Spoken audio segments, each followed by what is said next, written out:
Perjuangan.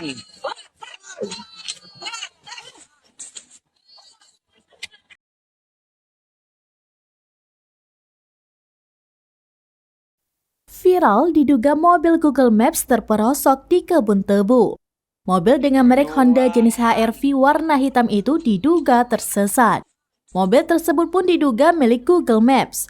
Peristiwa itu terjadi di Jalan Buntu di kawasan RT 33 RW 6, Dusun Gumuk Mas, Desa Karangsari, Kecamatan Bantur pada Kamis 8 Juni 2023 lalu.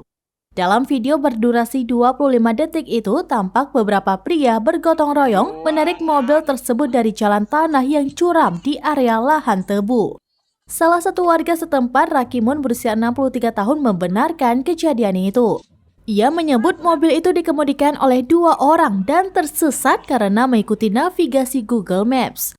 Rakimun menyebut jalan yang dilalui mobil tersebut memang jalan buntu dan curam. Sebab jalan itu hanya digunakan sebagai akses kendaraan pengangkut tebu. Akibatnya mobil itu tidak bisa menanjak karena jalan masih tanah.